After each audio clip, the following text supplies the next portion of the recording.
आज मुंबईमध्ये आपल्याला दहीहंडीचा उत्साह पाहायला मिळत आहे आणि आज आपल्या सोबत आहेत महिला गोविंदा, ज्या उत्साहाने इथे आलेल्या आहेत. तर त्यांच्याशीच आपण बोलणार आहोत. पण खास आकर्षण आहे ते म्हणजे ही चिमुकली. मला तुला विचारायला आवडेल की तू एवढी नटून थटून आलेली आहेस, तर तू काय बोलशील? मी मेसेज देणार आहे. मी मेसेज देणार. लाठी काठी खेळायचं. तू लाठी काठी खेळणार आहेस. मग गोविंदासाठी तुझा काय म्हणजे एक छोटासा संदेश आहे? खास एवढी नटून थटून आलेली आहेस, मुलींनी खंबीर राहिलं पाहिजे. की मुलींनी खंबीर राहायला पाहिजे. तरी छोटी लहान मुलगी बोलते की मुलींनी खंबीर राहायला पाहिजे आणि ती इतकी मस्त सजून आलेली आहे. तर आपण यांच्याशी बोलूया. तर तुम्ही काय सांगाल? म्हणजे आम्ही विलेपार्ले पार्ल्यामधून आलेलो आहोत. आमच्या संघाचं नाव आहे जॉली महिला गोविंदा पथक. आता सांगायचं झालं तर गेली 17 वर्ष आम्ही इथे आयडॉलला येतो आणि त्याच्यामुळे आम्ही म्हणजे आता एक वर्ष आम्ही परत येण्याची इथे आतुरतेने वाट बघत असतो की एक वर्ष कधी कंप्लीट होते आणि परत कधी आम्ही येतो. त्यासाठी मी 1 महिना अगोदर आमच्या सर्व मुली प्रॅक्टिस चालू करतात.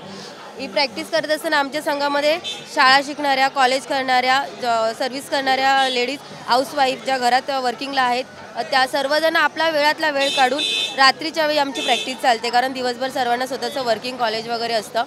त्याच्यामुळे 1 तास हा कंपल्सरी आम्ही ग्राउंडवर देतो. ओएसिस फर्टिलिटीच्या तज्ञांनी IVF उपचार पद्धतीद्वारे 1 लाखांहून अधिक जोडप्यांना मातृत्व प्राप्तीचा आनंद दिला आहे. मोफत अपॉइंटमेंट बुक करण्यासाठी आजच संपर्क साधा.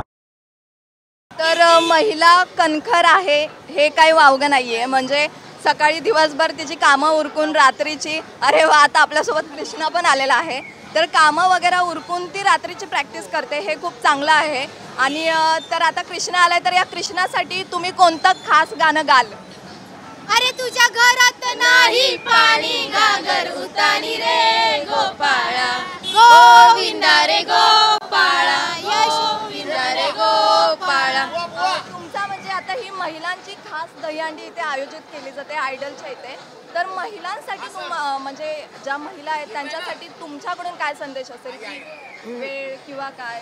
मी प्रत्येक महिलांना असंच सांगेल की आपण फक्त म्हणजे आत्ताचं जे हे वातावरण सध्याचं 1 महिन्यापासून जे वातावरण चाललेलं आहे, ते वातावरणाच्या दृष्टीने जर विचार केला तर असं बघायला जावं की महिला ह्या फक्त घरात जेवण बनवणं आणि घरात राहून आपण शिवणकाम करणं वगैरे याच्यासाठी नाही आहोत.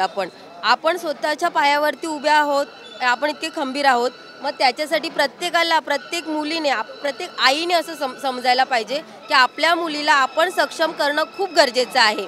त्याच्यासाठी प्रत्येक पालकांची अशी इच्छा असते की माझ्या मुलांनी इंजिनियर हवं, डॉक्टर हवं, वेगवेगळ्या चांगल्या क्षेत्रात कुठेतरी कार्यरत व्हावं. पण त्याचबरोबर प्रत्येक पालकांना असं माझं म्हणणं आहे की तुम्ही तुमच्या मुलांना त्यांच्या अंगी खंबीरपणे उभं राहण्यासाठी असणारी एक तरी कला शिकवा. त्याच्यामध्ये आमच्या या मुली आहेत त्या लाठीकाठी, तलवारबाजी, कराटे करणाऱ्या शिकणाऱ्या मुली आहेत. ही आमच्याबरोबरची म्हणजे आहे सहखेळाडू. ती क्लासेस घेते, लाठीकाठी वगैरे शिकवते.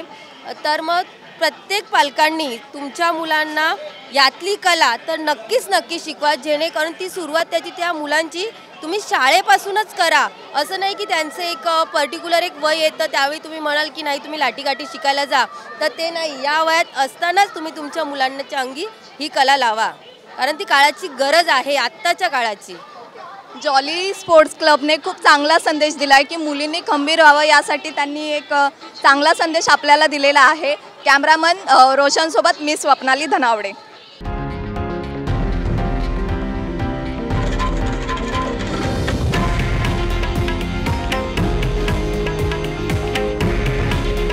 हे आहे देशातील नंबर 1 न्यूज नेटवर्क आणि आपण पाहत आहात TV9 मराठी. काळजी तुमची, हित महाराष्ट्राचं.